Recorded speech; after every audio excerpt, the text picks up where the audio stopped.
Hi everyone, I'm going to do the review today that I mentioned before, that I got you guys to vote on a previous video of mine what you'd like to see. Gave you a choice of 3, and the unanimous winner was Transformers Prime Voyager Dreadwing.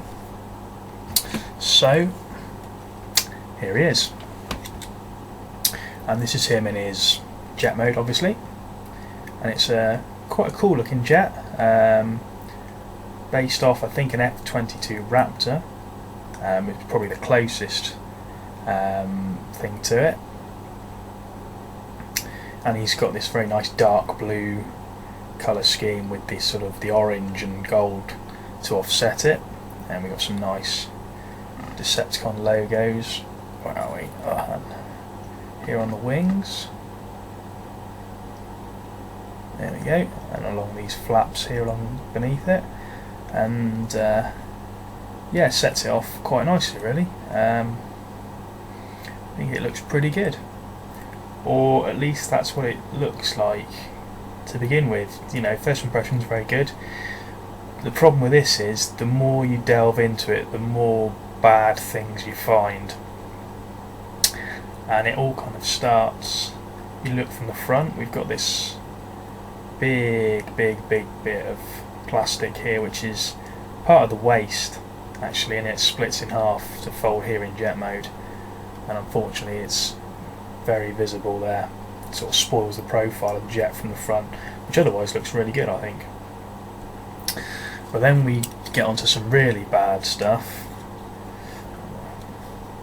and you've got some very visible legs under here, and arms, and then the sort of the crowning glory of the bad things, a massive case of visible hand syndrome down here. They've made no attempt to hide those. Yeah, not great to be honest, kind of ruins it. Yeah, up until that point though it was looking quite promising. And then you've also got a rubber nose cone, which we've seen before on the original Seeker, so I'm not too bothered about that. But then for some reason we've got these fins of flexible rubber and these fins here, so I can only presume that apparently people killed themselves on these fins. Otherwise, why are they not just solid plastic? I don't get it. So yeah, it's, let's say, a promising jet spoiled by sort of kibble issues basically. And then we get onto the weapons storage, and this is when it gets really bad. First of all, you've got this grey sword, which is, you know, looks alright. Could have done with maybe a splash of paint on it, maybe silver or something, just to so it doesn't look quite so dull. But you know, he has his sword in the show, so we'll give him that. Now, apparently you're supposed to store this under the wings. Now if you can see, if we can get the camera to come in here, there we go. There's a peg in here, or a hole rather, and the sword pegs in like so. So it sits one sword under one wing. It just looks odd. If there was 2 it wouldn't be so bad, I don't think, but 1 just looks odd. And then we come to what is probably the most single biggest piece of shit that I have ever seen come with a Transformers toy, and it's this bloody mech tech gimmick they insist on packaging with everything at the minute. It's crap. We don't want this. I mean, that in itself looks shit. Let's be honest, that is pure, unadulterated shit. You pull that down, it extends that. Now the orange bit vaguely resembles a gun. You've still got this massive block hanging off the back, and it doesn't stay like that. If they locked, I could kind of understand but maybe it. I don't see the point.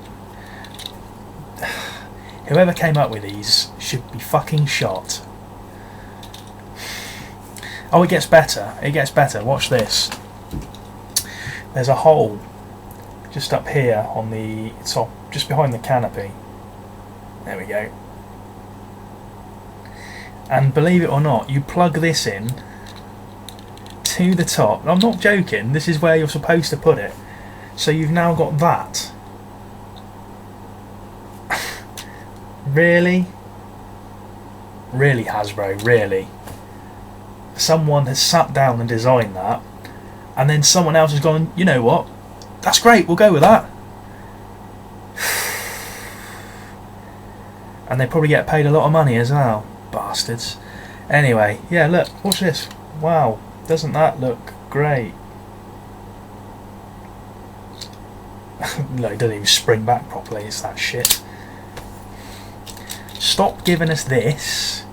Save on the plastic. Put the plastic into the figure.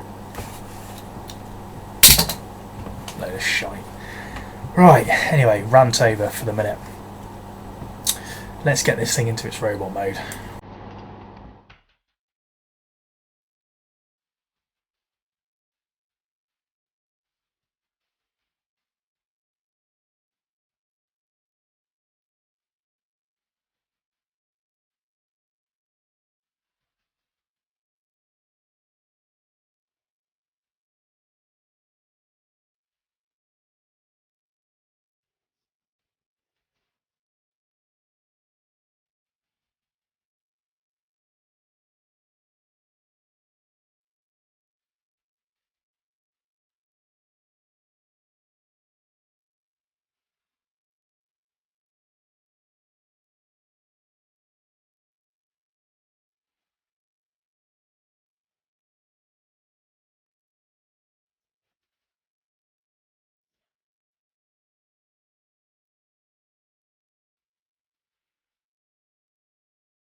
And so here we have the robot mode, and I've got to say the transformation is a bit of a bastard.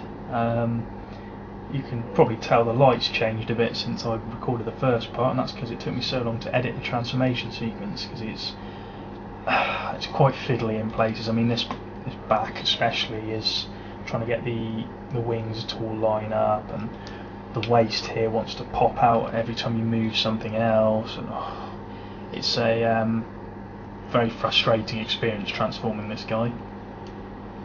But once you do manage to get him into robot mode, he's actually pretty good, I think. Very good likeness to the show, probably a bit lacking in paint. He's a bit plain. Thankfully we've got this sort of translucent orange plastic again to sort of offset the blue, and obviously the canopy as well here at the front. Head sculpt's pretty good. Let's see if we can get in on that. There we go, so it's pretty show accurate with some nice light piping.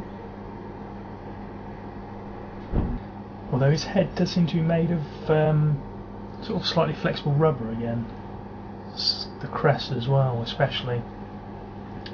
Could have done with a bit more paint on it, but like on the crest. But the eyes light up quite nicely with the light piping. That's pretty successful. So yeah, it's a nice robot mode. Plenty of articulation. We got ball jointed shoulders, bicep swivel, elbow bend. That's quite stiff. The hands will turn as well. His head will swivel, though it's very, very tight. And then we've got hips on ball joints, a little bit of a thigh swivel, not much. A knee bend, and feet will bend as well, though that's really down to transformation. And he's got some more of this life-saving rubber on his kneecaps there. There we go, just here. So yeah, pretty accurate to the show. Could probably do with a bit more paint. In fact, this version has probably got more paint on it.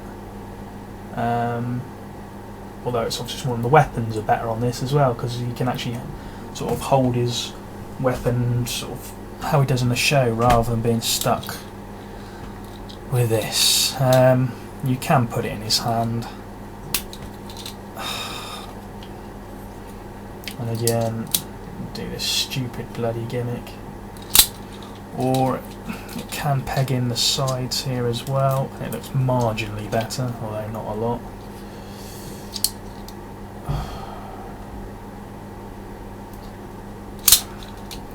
Rubbish, absolute rubbish. And he'll hold his sword as well. That doesn't look too bad. And that can also store on his back as well. It's got a little post, so you can just peg in on the back like so. So yeah, basically good robot mode, a frustrating transformation experience, and a jet mode that's got a lot of potential, but sadly let down with kibble issues basically, and again poor weapon accessories.